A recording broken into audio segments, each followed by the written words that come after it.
तो टॉपिक जो हमारा आज है वो है, आज हम लोग देखेंगे कि demand function and supply function with impact of tax and impact of subsidy. तो दो विषय पर आज हम लोग बात करने जा रहे हैं। देखो, डिमांड एंड सप्लाई फंक्शन जब हमको गिवन होता है तो जब भी टैक्स की बात आती है एंड जब भी सब्सिडी की बात आती है तो याद रखना, डायरेक्ट हम कंज्यूमर के ऊपर कभी भी ना तो टैक्स लगा सकते हैं ना तो सब्सिडी दे सकते हैं। यानी इन दोनों का, टैक्स एंड सब्सिडी का इंपैक्ट हम केवल पूर्ति फलन में यानी उत्पादक पर देख सकते हैं। यानी आपके पास जो सप्लाई फंक्शन गिवन होगा उसी सप्लाई फंक्शन को हम मॉडिफिकेशन करेंगे in the respect of tax and subsidy. जब भी टैक्स की बात की जाएगी या सब्सिडी की बात की जाएगी तो कंज्यूमर को हम नहीं छेड़ते हैं, यानी डिमांड फंक्शन में कोई चेंजेस नहीं होगा, केवल सप्लाई फंक्शन मॉडिफाई हो जाएगा in the respect of tax. अगर टैक्स लगता है तो हम लोग क्या करते हैं कि इसमें जो आपका पी है उस पी में टैक्सेबल अमाउंट को या टैक्स यूनिट को माइनस कर देते हैं। ठीक है, टैक्स यूनिट को डिडक्ट कर देते हैं किससे? प्राइस से। ठीक है, फंक्शन में। और अगर सब्सिडी मिलती है तो उस सब्सिडी को हम लोग क्या करते हैं? प्राइस में ऐड कर देते हैं, प्राइस में जोड़ देते हैं। ठीक है, तो ये पॉइंट आपको बहुत इंपॉर्टेंट है, हरदम याद रखना कि हमारे पास जब भी demand and supply both function are given, दोनों फंक्शन अगर हमको दिए हैं, अगर impact of tax and subsidy का पूछा जाता है तो यानी आपको नया सप्लाई फंक्शन मॉडिफाई करना होगा in the respect of tax and subsidy के। तो इन पॉइंट के तहत चलिए आज हम बात करते हैं और देखते हैं कि क्या होगा। देखो, पहले जो आपका प्राइस होता है, इक्विलिब्रियम प्राइस एंड क्वांटिटी निकालना मैंने आपको सिखा दिया है। मैंने आपको मूल्य तथा मात्रा निकालना कि जब भी आप डिमांड एंड सप्लाई को इक्वल कर दोगे तो आपको संतुलित मूल्य तथा संतुलित मात्रा कैलकुलेट हो जाएगी। बट जब टैक्स लगा दिया जाता है तो टैक्स के बाद आपका जो डिमांड फंक्शन होगा वो तो पुराना ही रहेगा, बट सप्लाई फंक्शन आपका मॉडिफाई होकर के एसटी के नाम से जाना जाएगा। और एसटी के नाम से जाएगा और इन दोनों को आप इक्वल कर दोगे। जब इक्वल कर दोगे तो आपका प्राइस में चेंजेस एंड आपकी क्वांटिटी में चेंजेस देखे जा सकते हैं। तो टैक्स जब लगता है तो प्राइस बढ़ जाता है एंड क्वांटिटी डिक्लाइन करती है। टैक्स लगने के बाद वस्तु का मूल्य पहले से बढ़ जाता है तथा उसकी खरीदी गई मात्रा पहले से कम हो जाती है। ऐसा बिहेवियर में देखा गया है। वहीं अगर इंपैक्ट सब्सिडी का हो तो सब्सिडी में यह देखा गया कि डिमांड फंक्शन तो हमारा वही रहेगा, डिमांड फंक्शन कोई चेंज नहीं है, बट सब्सिडी में सप्लाई फंक्शन जो आपका होगा वो सप्लाई फंक्शन न्यू हो जाएगा एंड दोनों को हम इक्विलिब्रियम कर देंगे। एंड इक्विलिब्रियम करने के पश्चात जो आपका प्राइस होगा वो एंड जो क्वांटिटी होगी वो निकल करके आएगा और देखोगे कि प्राइस कम हो गया है तथा क्वांटिटी बढ़ गई है। तो ये कॉन्सेप्ट के साथ आज हम पढ़ेंगे।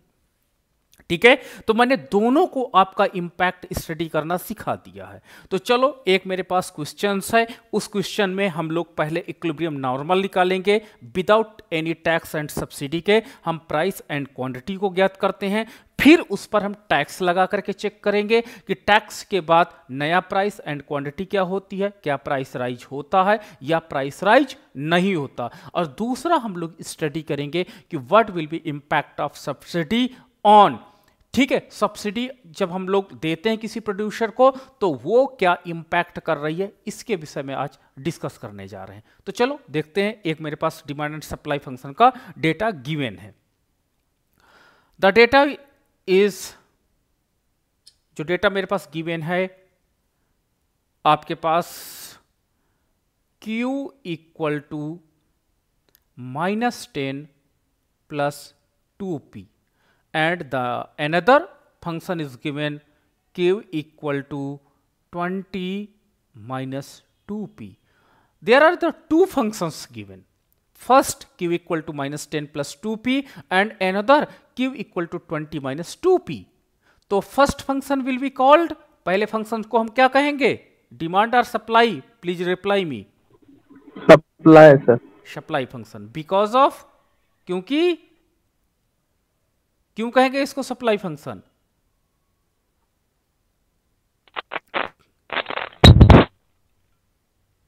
क्योंकि दोनों चरों के साथ एक ही सिंबल है. यहां पर 2p containing the plus, whereas quantity q also containing the value of plus. ठीक है, यहां पर देखिए कि जो आपका इंडिपेंडेंट वेरिएबल है that is p, that containing the value of value negative, where the q quantity containing the value of positive. तो ये आपका डिमांड फंक्शन होगा. और डिमांड फंक्शन में हमने ये देखा कि जब बाजार में किसी वस्तु का मूल्य ऊंचा होता है तो उसकी क्वांटिटी कम होती है, that have inverse relationship with it. तो इन दोनों क्यू एंड प्राइस के बीच में डिमांड फंक्शन के अंतर्गत इनवर्स रिलेशनशिप पाया जाता है, जबकि सप्लाई फंक्शन के रिस्पेक्ट में क्या पाया जाता है, पॉजिटिव रिलेशन. चलो अब हम लोग क्या करते हैं, demand and supply function are given. अब हम लोग क्या करते हैं, इक्विलिब्रियम प्राइस एंड क्वांटिटी निकाल लेते हैं. Equilibrium price and quantity calculate करते हैं. तो क्या हो जाएगा, D इक्वल टू S हो जाएगा. अब देखो दोनों की यूनिट सेम है, जब दोनों की यूनिट सेम है तो हम क्या कर देंगे, -10 plus 2p equal to 20 minus 2p. चलो इसको फिर से करते हैं. तो -10 माइनस 20 इक्वल टू आपका हो जाएगा -2p माइनस 2p. तो और करते हैं इसको क्लियर, तो -4p यह हो जाएगा, ये माइनस आपका 30 हो जाएगा, माइनस से माइनस कैंसिल हो जाएगा. p इक्वल टू 30/4 हो जाएगा, 4 छंग 24 7 28. तो आपका हो जाएगा 7.5, 7.5 रुपये मूल्य होगा. ठीक है, जब 7.5 रुपये मूल्य होगा तो कितनी मात्रा बाजार में बिकेगी, तो we are putting the value of P in the function of demand and supply. चाहे आप डिमांड में रख दीजिए चाहे सप्लाई में रख दीजिए, then you can find the value of Q. तो मैंने, चलो सप्लाई फंक्शन ऊपर है, गिवन है, मैंने Q equal to -10 plus 2p है, और हमने we are putting the value of P equal to 7.5. मैंने 7.5 वैल्यू पुट कर दिया. Q इक्वल टू -10 प्लस आपके पास 2 इंटू P की वैल्यू है 7.5. अब हमने वैल्यू रख दिया, तो -10 प्लस आपके पास ये हो जाएगा 15. अब आपके पास हो जाएगा क्वांटिटी का मान 5. तो ये संतुलित मात्रा है, ये उत्पादन की संतुलित मात्रा है जो without tax and without subsidy के है. ठीक है, तो चलो ये हमको विदा टैक्स के वैल्यू कैलकुलेट हो गई है. इसको मैं एक कलर में लिख लेता हूँ. P इक्वल टू 7.5 है एंड Q इक्वल टू 5 है. This is the equilibrium price and quantity. यानी आपकी ये दोनों वैल्यू निकल करके आ गई. ठीक है, D इक्वल टू हमने S किया और D इक्वल टू S करने के साथ P की वैल्यू हमको निकल करके आ गई, Q की वैल्यू निकल करके आ गई. अब सपोज दैट टैक्स लग जाता है. ठीक है, तो मैंने आपके साथ कहा कि मान लो एक क्वेश्चन में दिया है कि इफ गवर्नमेंट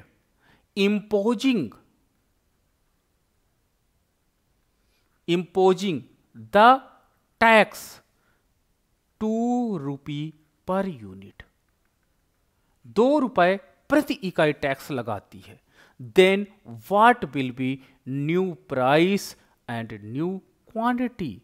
तो नया मूल्य, नई मात्रा क्या होगी.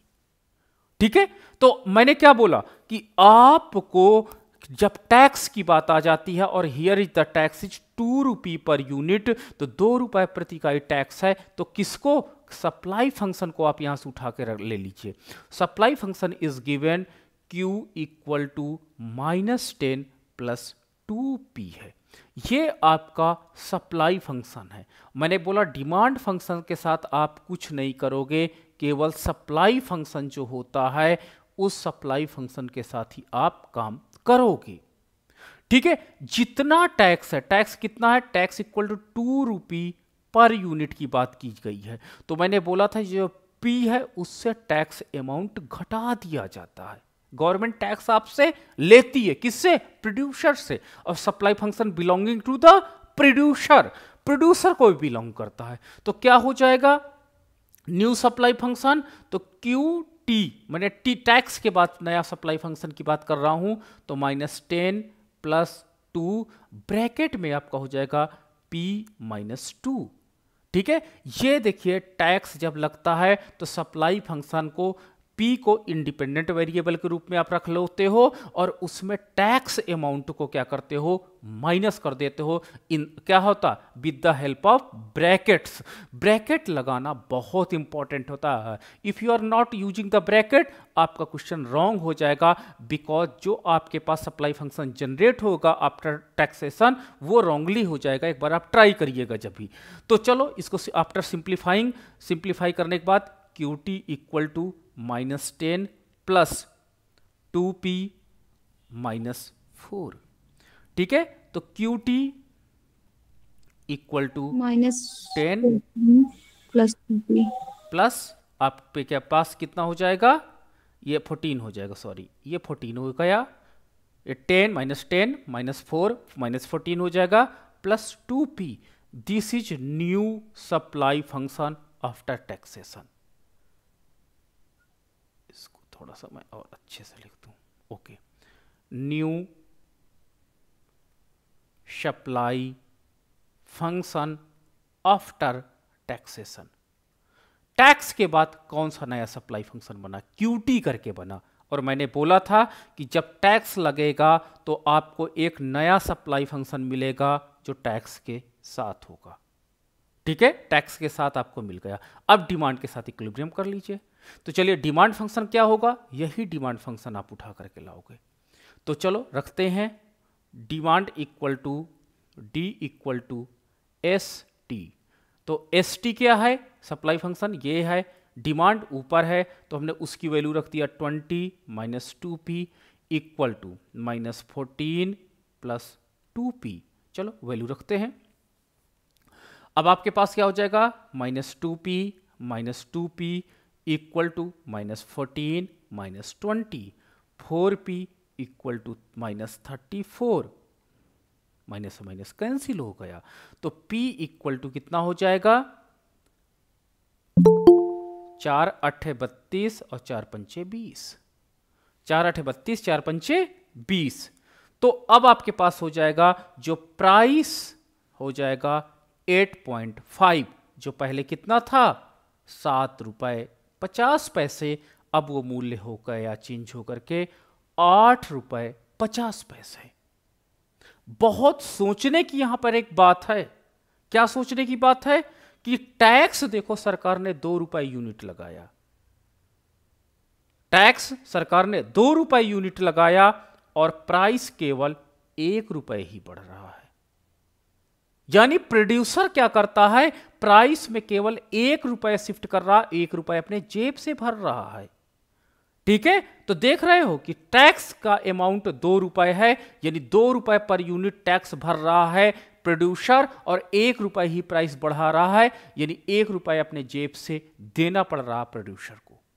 ठीक है, after putting the value of P equal to 8.5 in the supply function, in the new supply function or old demand function, नए सप्लाई फंक्शन में या पुराने मांग फलन में अगर हम इसकी वैल्यू पुट करते हैं तो क्या हो जाएगा, इसकी वैल्यू आपकी आ जाएगी, that will be Q equal to 20 - 2P। After putting the value of P equal to 8.5, it will be 20 - 2 multiply by 8.5, it will be 20 - 8 दूनी 16 1 17, Q इक्वल टू 3। क्वांटिटी कितनी हो जाएगी, 3। ठीक है, तो आप देख सकते हो कि जो 5 यूनिट उत्पाद था मार्केट में डिमांड एंड सप्लाई, वो घट करके 3 यूनिट हो जाती है, because the tax is imposed in the economy, because tax is imposed in the economy. Okay तो इस तरह टैक्स इंपोजिंग वाले क्वेश्चंस को आप सॉल्व करोगे और एग्जाम में आता है प्रश्न कि if the demand and supply function is given after imposing the tax of 2 rupee per unit, what will be change of price and what will be change of quantity? तो change of price यानी जो नया price है 8.5 इससे घटा दीजिए 7.5 को, तो 1 rupee change in price and quantity कितनी है 2 क्वांटिटी चेंज इन क्वांटिटी। तो ये आपको क्वेश्चन सॉल्व होकर के आ जाता है। ठीक है, अब मैं इसमें एक तीसरा क्वेश्चन जोड़ देता हूं। ठीक है, तीसरा क्वेश्चन है if government imposing the subsidy 2 rupee per unit, यदि सरकार 2 रुपए प्रति इकाई क्या करती है, लगा देती है सब्सिडी, तो क्या होगा। ठीक है, तब क्या इंपैक्ट आपको दिखाई पड़ेगा, तो ये हमसे यहां पर पूछा गया। ठीक है, तो चलो एक काम करते हैं, हम नया एक डिमांड सप्लाई फंक्शन ले लेते हैं, उसके साथ करते हैं ताकि आपको प्रैक्टिस और ज़्यादा अच्छी हो जाए, फिर हम एक क्वेश्चन में दोनों चीज़ निकालेंगे। तो चलो एक क्वेश्चन मेरे पास है, उस क्वेश्चन को हम लोग ले लेते हैं और देखते हैं कि क्या है। तो सबसे पहले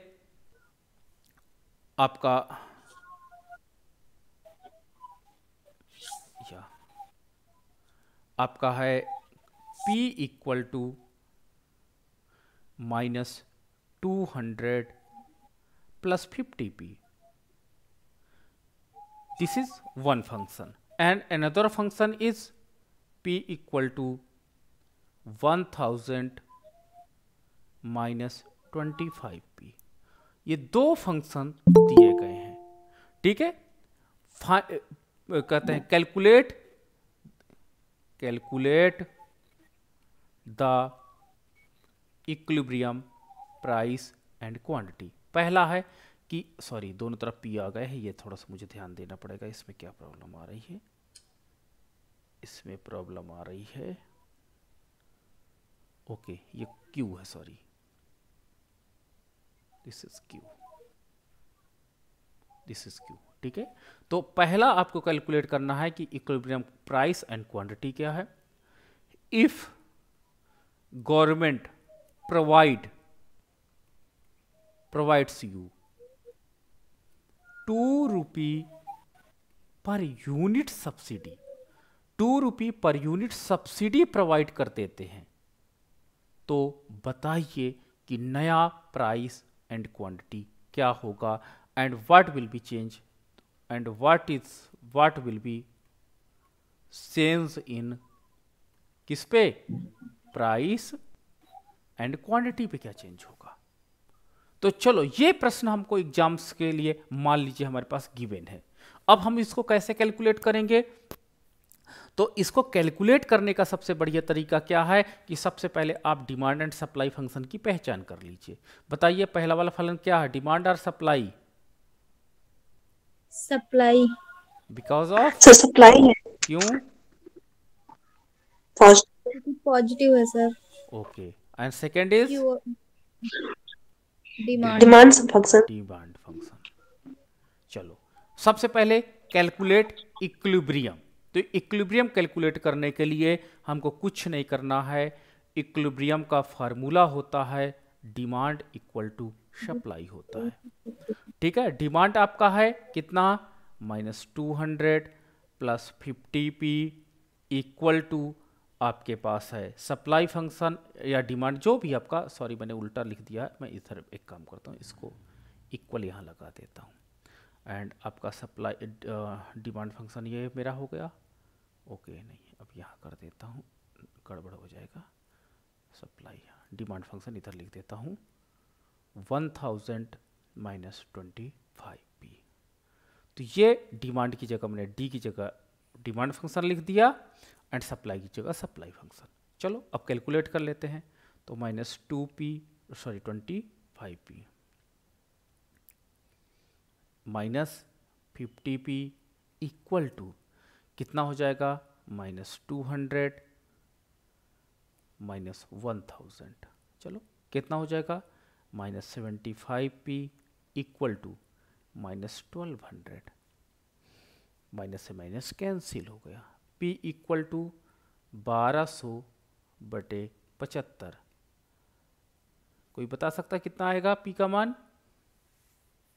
हेल्प करो हमारी। 16.1 हाँ 16 पॉइंट आएगा शायद। कितना? 16.1 सर। 16.1 क्लियर है? 16.1 यही 16 रुपए 10 पैसे। सर एक सेकेंड। हाँ चेक करो प्लीज।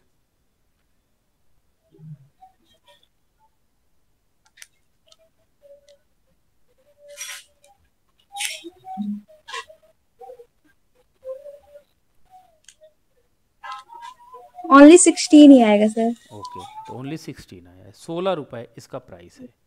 चलो after putting the value of P equal to 16 in the demand and supply function, suppose we are putting the value of P equal to 16 in the supply function, that it will be Q equal to -200 plus 50P आपका हो जाएगा -200 plus 50 into 16, तो -200 plus कितना हो जाएगा 16 800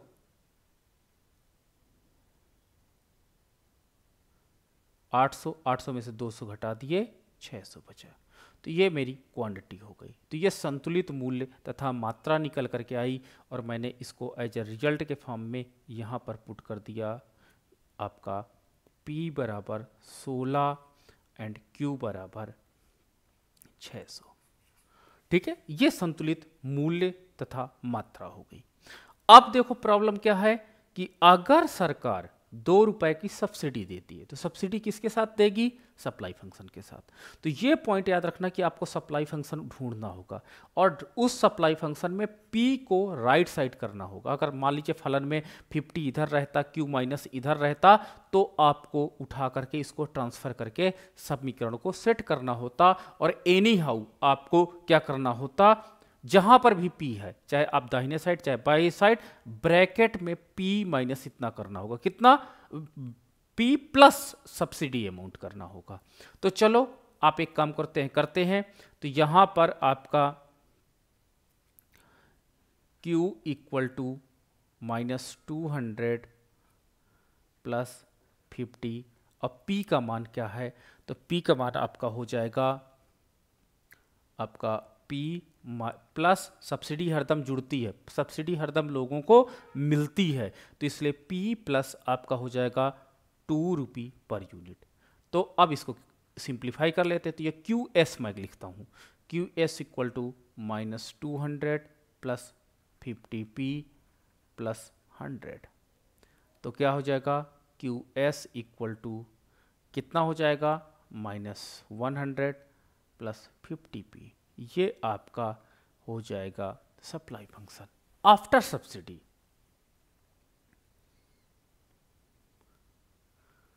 supply function after subsidy, subsidy के बाद हो गया है सप्लाई फंक्शन ये आपका। अब न्यू इक्विलिब्रियम ढूंढिए। तो न्यू इक्विलिब्रियम क्या हो जाएगा? New equilibrium demand and supply. Supply कौन सा? सब्सिडी फंक्शन वाला। तो ये आपको ऐसे रखना पड़ेगा। तो डिमांड फंक्शन आपका क्या है? डिमांड फंक्शन है 1000 माइनस 25P। तो आपका डिमांड फंक्शन है 1000 माइनस 25P इक्वल टू, अब आपके पास क्या है? Supply function. तो क्या? -100 प्लस 50P। तो हो जाएगा -100 प्लस 50P। तो ये आपका हो जाता है। और चलो इसमें वैल्यूज पुट कर देते हैं। ठीक है, वैल्यूज पुट करते हैं। तो आपके पास ये मेरे पास सब्सिडी वाला सप्लाई फंक्शन हो गया, ये आपका डिमांड हो गया। चलो अब इसमें वैल्यू पुट कर दिए। पुट करने के बाद अब क्या आता है? तो -25P आपका -50P इक्वल टू -100 माइनस 1000। ठीक है, चलो अब क्या हो जाएगा? -75P equal to -1100। माइनस से माइनस कैंसिल हो गया। P इक्वल टू 1100 अपॉन 75 कितना आएगा, कोई मुझे बताए।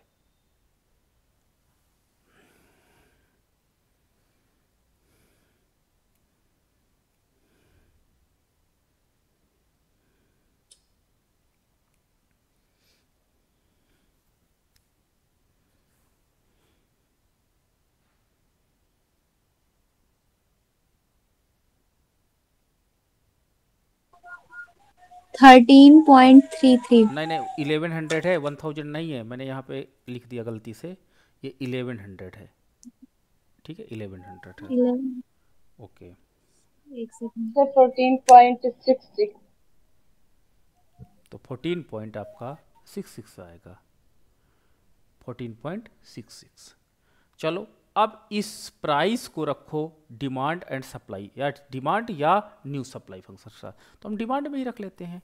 तो कितना हो जाएगा, Q equal to 1000 minus 25P and P equal to 14.66 after putting value. तो क्या हो जाएगा आपका,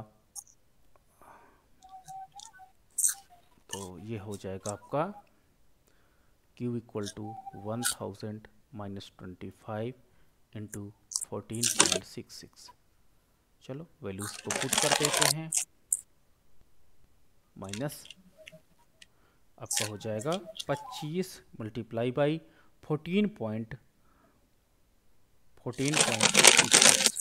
तो ये आपका हो जाएगा 366.5।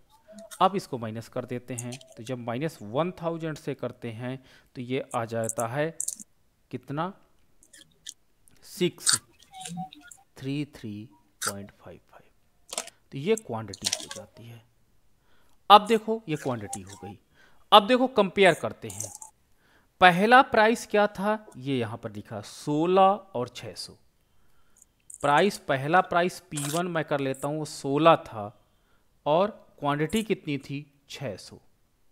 अब जो नया प्राइस आपका आ जाता है वो P2 हो जाता है, वो 14 रुपये 66 पैसे हो जाता है, और क्वांटिटी कितनी आपकी हो जाती है Q2 633.50 पैसे। तो इस तरह से आप, किसी का माइक ऑन है प्लीज बंद करिएगा, ठीक है। तो इस तरह हम लोग क्या करते हैं कि देखो सब्सिडी मिलने के बाद जो प्राइस 16 रुपये था वो घट करके कितना हो गया, वो आपका घट करके 14 रुपये 66 पैसे हो गया है। जबकि आपका प्राइस कितना, सब्सिडी कितनी मिली, सब्सिडी आपकी 16 रुपये 2 रुपये थी, लेकिन प्राइस देखो 2 रुपये नहीं घटा है, ठीक है। प्राइस 2 रुपये नहीं घटा है, बल्कि आपको 1 रुपये 33 पैसे ही प्राइस कम हुआ है। आप यहाँ पे देख सकते हो कि प्राइस में चेंजेस केवल 1 रुपये 33 पैसे होते हैं, तथा क्वांटिटी में जो चेंजेस हैं वो 33.50 क्वांटिटी में चेंजेस है, ठीक है। तो ये आपका परिवर्तन दिखाई पड़ता है कि जो मूल्य तथा मात्रा में परिवर्तन होते हैं, मूल्य एवं मात्रा में परिवर्तन, आपका सब्सिडी में प्राइस कम हो जाता है। ये थ्योरम जस्टिफाई आपकी होती है कि जब सब्सिडी किसी को मिलती है तो उस वस्तु का मूल्य कम होता है तथा उसकी क्वांटिटी बढ़ती है। तो आपने यहाँ पर देख भी लिया, यहाँ पर आपने देख लिया कि कैसे क्वांटिटी बढ़ गई है। तो इस तरह के एग्जाम्स में क्वेश्चंस आते हैं और एग्जाम्स में हमको सॉल्व करना पड़ता है। और जो बड़े एग्जाम्स होते हैं, मैंने बोला उन बड़े एग्जाम्स में क्या होता है कि आपको demand and supply function given कर देते हैं, ठीक है, सच एज नेट JRF में, और वहां पर टैक्स, इफ टैक्स ये है तो बताइए कि प्राइस में कितना % चेंज होगा। आपको इतनी प्रक्रिया आती होगी तब भी आप उसके मल्टीपल चॉइस क्वेश्चंस को टिक कर सकते हो। If your concept is not clear, अगर आपका कॉन्सेप्ट नहीं क्लियर है तो निश्चित रूप से आपको समस्या आ जाएगी। तो ये पॉइंट आपको बहुत नोटेबल है और मतलब कहीं पर भी आपको इसमें सोचना होगा।